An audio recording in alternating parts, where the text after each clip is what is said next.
Slowly rotating at the edge of deep space, 1,000 kilometers beyond the atmosphere of 21st century Earth, is the Arthur C. Clarke Astronomical Observatory, Starlab. Here, Starlab Research Director Maura Cassidy, along with scientists and technicians of the International Space Authority, watch over the countless suns, planets, and star systems that fill the universe.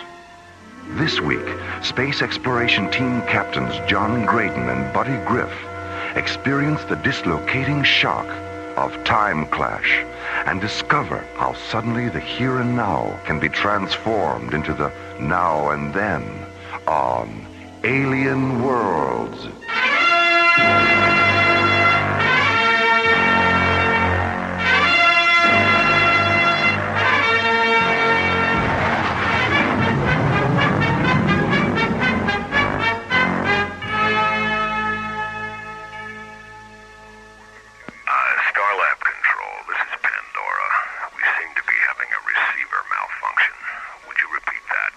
Correct your approach vector, Captain. You're 19 degrees off course. All right. I'll see what I can do. Don't just see what you can do, Captain. Make a decision. You're running out of time. What's going on, Jerry? We've got a problem, Maura. If that petroleum tanker on screen 6 doesn't correct its approach vector, it won't clear the docking bay. How's that, Starlab? Any better? Pandora, you're still 14 degrees off course. Abort your approach. Return to your original position and stand by for new docking coordinates. Roger. Why are you guiding him in, Jerry? Is there something wrong with their navigational computer? It blew a decoder module 5 minutes into the approach. And that guy is the worst pilot I've ever... There's no way we can abort our approach, Starlab. We've got a retro malfunction. Hit the collision alert, Maura.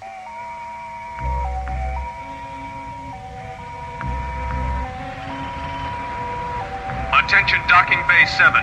This is an emergency alert. All personnel, please clear the area. Repeat, clear the area. Docking Officer Clark, contact the bridge.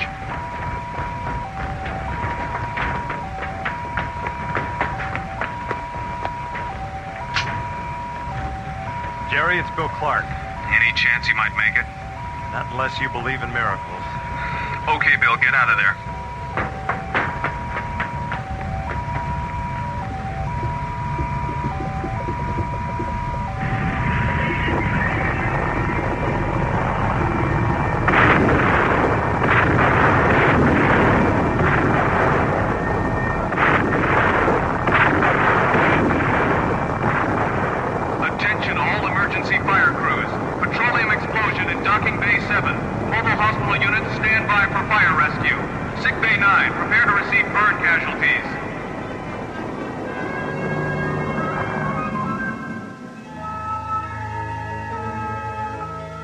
That's right, Commissioner.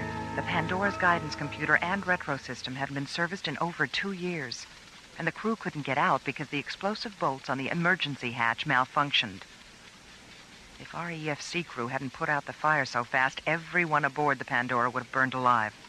Commissioner, when is the Xeon Corporation going to forget about petroleum and wake up to the fact that this is the 21st century? They can't afford to wake up, Maura. Their 20th century petroleum investments still account for 60% of their assets. The only way they can make a profit on that petroleum is by selling it on Stella Vista. But Xeon owns Stella Vista. What are they doing, selling it to themselves? No, they're selling it to the independent mining companies out there.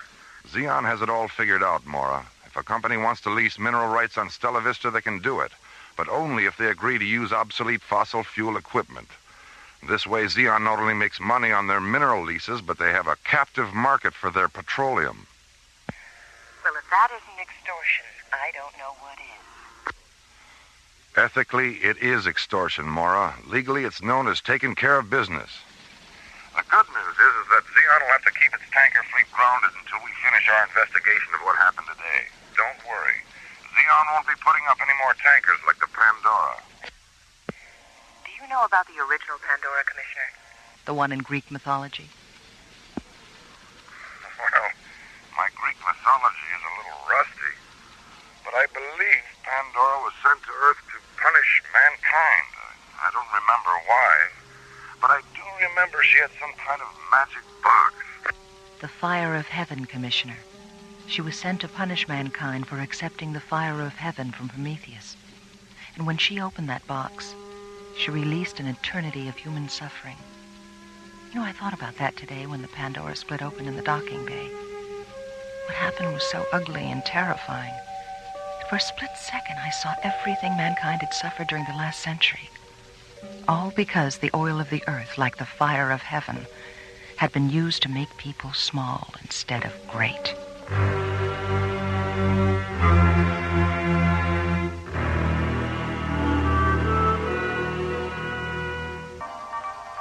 "18 hours after the oil tanker Pandora has split open and exploded in Docking Bay 7, an ISA disaster investigation team and a Xeon Corporation space tug arrive at Starlab from Earth. 10 hours later, the crew of the Pandora is taken to the nearby Stargazer security station for interrogation.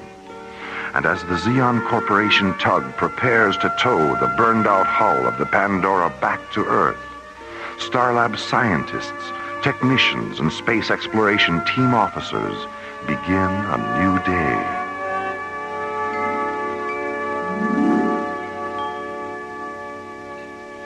Skipper, when we get to Valaria this afternoon, let's ask their science master, what's his name again? Galen Virago. Yeah. Let's ask Galen Virago if we can go for a spin in that time machine of his. Oh, I don't think so, buddy. Where would you go if you could take a ride in it? I'd like to go back to 1939 and have Lamont Cranston teach me how to cloud men's minds. Lamont Cranston? Yeah, the Shadow. He knew what evil lurked in the hearts of men. And how did he know that? When he clouded their minds, they told him the truth, the whole truth, and nothing but the truth. I see. And what exactly would you do if you had the power to cloud men's minds? I'd use it to cloud women's minds. Sexist pig. Coink, coink, coink, coink. Good morning, Captain Graydon. Captain Grid? Yeah. Good morning, Cindy. Cindy, have you had your mind clouded lately? No. Not since I read 6 Characters in Search of an Author. What's that, Cindy? A novel? It's a play. Luigi Pirandello, 1921. The characters in the play are rehearsing the play when 6 other people show up, claiming to be characters the author left out of the play when he wrote it. Were any of the people who showed up named Lamont Cranston by any chance? No, Captain, not even by any chance. Now, how about breakfast? You ready to order? Can you give us a few more minutes, Cindy? We're waiting for Dr. Cassidy and Commissioner White. Okay. Gee, I wonder what's keeping Mara. I don't know. Maybe Commissioner White's shuttle was late. Yeah, that tanker accident is really... Oh, here she comes now. Morning, John. Buddy. Hello, Maura. Hi. Where's Commissioner White?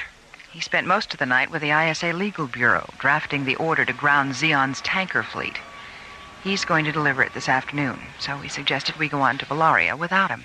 Well, does that mean he's going to miss the time machine demonstration? Just the parallel dimension drone pod playback, which I'm sure Galen will be happy to repeat. The commissioner said he'd be here tomorrow morning around 10, so when he arrives, you two can warp back here in the Solaris, pick him up, and warp back to Valaria again, okay? Yeah, fine. Okay. Let me see that menu, buddy. I'm starving. Here you go. Thank you. Ooh, those Neo cheese grapes look delicious, don't they? Cheese. You know, that reminds me of a story. Oh, dear. There was this guy who had a mouse in his house. So he went out and bought a mousetrap. But when he got it home, he noticed he was out of cheese. You know what he used for bait? A picture of some cheese. And you know what he found in the trap the next morning? Do tell. A picture of a mouse. Buddy.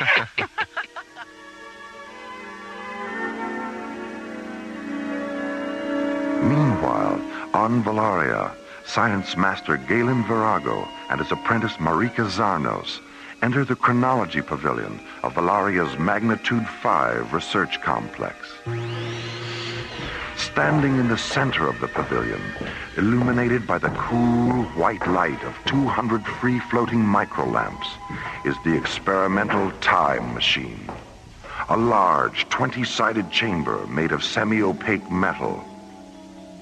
Suspended above the chamber is the penetrator capsule, a teardrop-shaped pod made of bright, seamless metal, which Galen and Marika have used to record fragments of the Earth's past.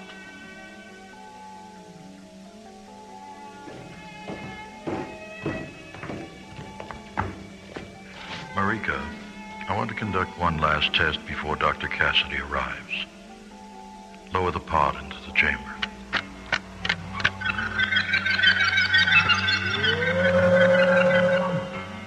Are the chamber seals secure? Yes, Galen. The REM scale indicators read 0 point blue. Rotate the chamber until its decoders interlock with the pod's Yerushalayim data. Yerushalayim interlock. Confirmed. Interface the decoder lenses with day 12, month 4, AD 33, Earth. Decoder lenses stable at subcycle 9 point yellow. Focus them on the subspan 303 and isolate the dimension. Dimensional isolation confirmed. I have the execution site on the screen. Is the deciphering terminal translating into Anglophonic? Yes. Cross-link the audio sensors.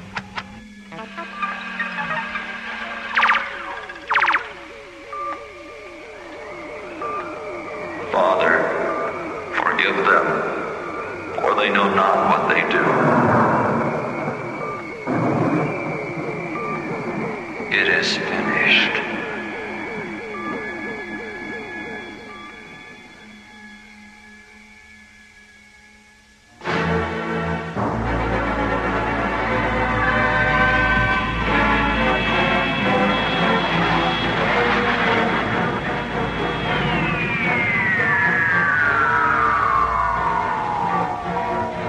Everyone all right?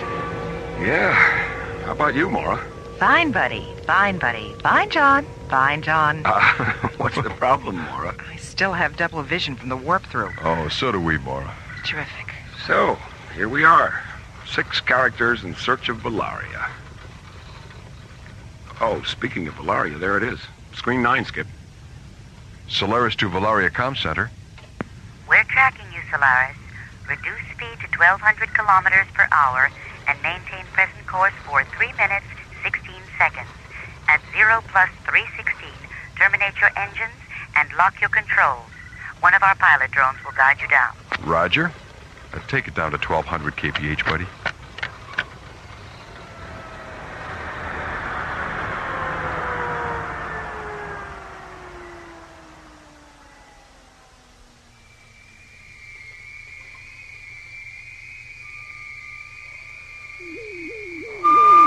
Father, forgive them, for they know not what they do. Turn it off, Marika, please.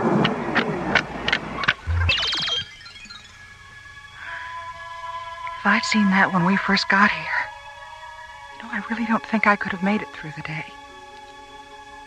They all just stood there and watched him die.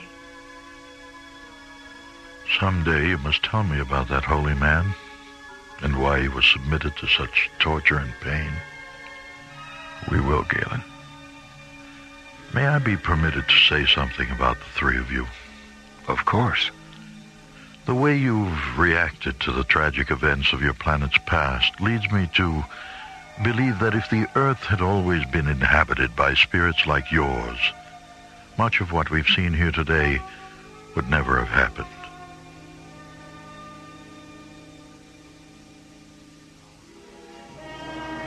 "16 hours later, as Valaria's twin suns tint the morning sky a pale, crystalline yellow, the Valarian Comm Center receives a transmission from Starlab.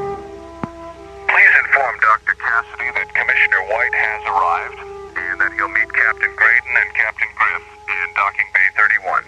Half an hour later, Buddy and John board the Solaris, and as Mara and Galen watch from the Valeria Tracking Center, the sleek white SET interceptor blasts off for Starlab.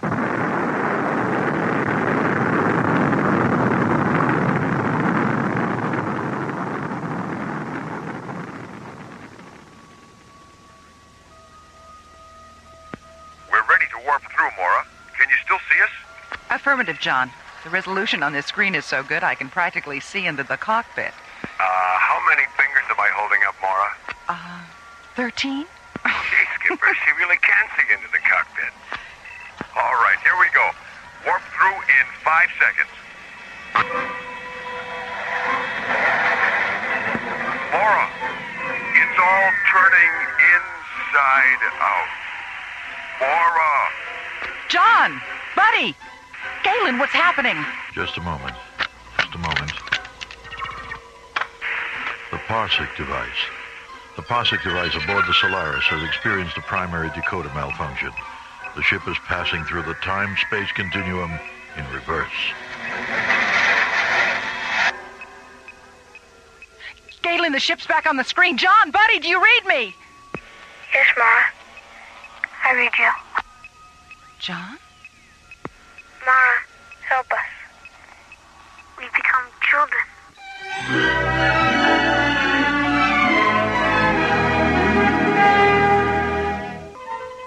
During a routine time-space continuum warp-through, John and Buddy are sent 30 years into the past when the Starsmith Parsec accelerator aboard the Solaris malfunctions. Mora, it's all turning inside out. And when the Solaris finally emerges from its dimensional inversion, Mara, help us. We become children. Science Master Galen Virago immediately orders the launch of a pilot drone, which locks onto the Solaris and returns it to Valaria.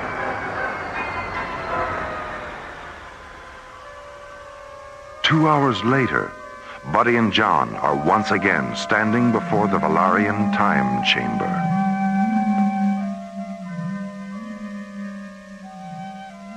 Well, buddy, looks like you're gonna get that right after all. Yeah. You will be joining me, of course. Naturally. It isn't every day that we get a chance to ride the whirlwind. The whirlwind? It's part of a verse by an 18th century English writer named Joseph Addison. My mother used to read his poems to me. How does the rest of the verse go? Let me see. And please the Almighty's orders to perform. Rides in the whirlwind and directs the storm. Kind of sums up our situation, doesn't it? It sure does. Galen, are you absolutely certain there's no danger? They won't be harmed, Mora. Marika has transported me into Valaria's past many times. You didn't indicate that in the communique you sent to Commissioner White. I didn't indicate it in the communiques I transmitted to the other planets either. Why not? Marika? This is our third machine, Mora, and during its construction we decided that the secrets of time travel would be shared only with those who understand that all life is sacred and that all living things, no matter how small, have an infinity of their own that must be respected. Those who do not understand that are the ones who will use time travel to dangerously manipulate not only their own destinies, but the destinies of others. If, during yesterday's drone pod demonstration, you and Buddy and John had reacted indifferently to the tragic events of your planet's past, we would have sent you away this morning. And if, as you went away, this accident had transformed all three of you, we would have simply closed our eyes and put you out of our minds. Then you were testing us. Time is a fragile thing, Mora, and its control can be permitted to exist only where fragile things are loved. Well, Mara, it looks like we've passed the test of time after all. Do you both still feel the same? I mean, you're not frightened or anything like that. Nothing's changed, Mara. It's like Galen said earlier. The physical organism changes during time reversal, but consciousness doesn't. It feels good to be alive inside a child's body. We're not young, we're not old, and we're not afraid. The chamber is ready, Galen. I've interfaced their time, date, and place of birth information with the alternate reality decoders, and the dimensional inversion lenses are stable at subcycle 6 point violet. Buddy, John, go into the chamber now.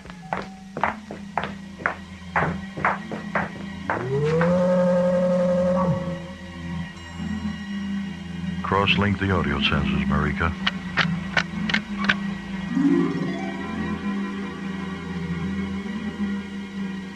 John, buddy, can you hear me? Yes. Do you want us to lie down on these recliners, Marika? Yes. Now, close your eyes and relax. During the reversal, you will both be transported back to the separate moments of your birth, and then return to the here and now. You will be unconscious when you return, and you will have no memory of what happened to you aboard the Solaris. Okay, Galen. See you later, Mara. Goodbye. See you soon. Begin the cycle, Marika.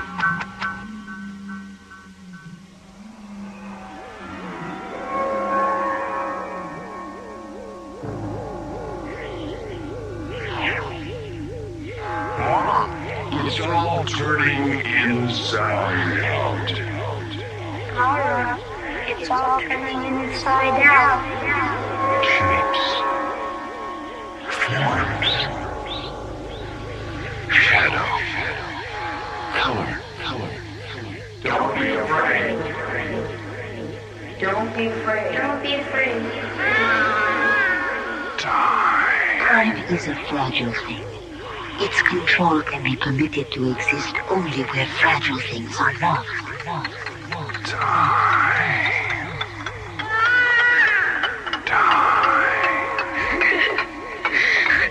Time is an illusion. We're not passing through it. It's passing through us. I am physical. I am dying. I am divine. Shall we return to the sea without you? I've never missed you as much as I do now. Mara, it's all turning.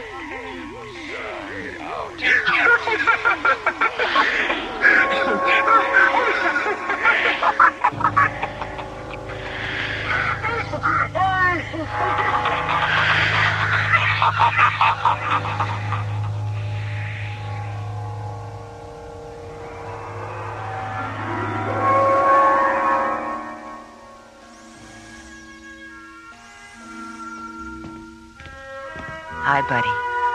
Laura, what happened? It's nearly 4 in the afternoon. Have I been asleep all this time? More or less. Well, where's John? What about Commissioner White? John just woke up, too. And Commissioner White decided to take his own ship. He'll be here in about half an hour. How do you feel? Like Rip Van Winkle must have felt when he woke up. Spaced out and hungry enough to eat a kangaroo. Well, that's funny. What? What's the date today, Maura? November 14th. Why? Well, the calendar on my watch. I just noticed it. It says May 23rd. My birthday.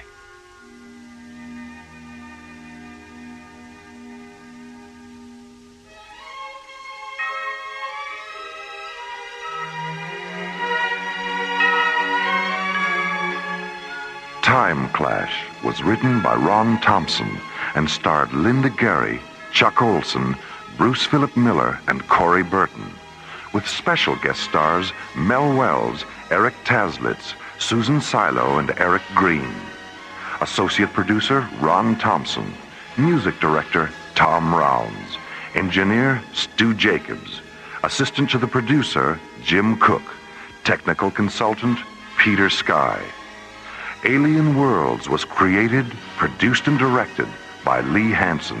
And so until next week, this is Roger Dressler inviting you to join us for our next adventure, Death Song, from the elsewhere and elsewhen of Alien Worlds.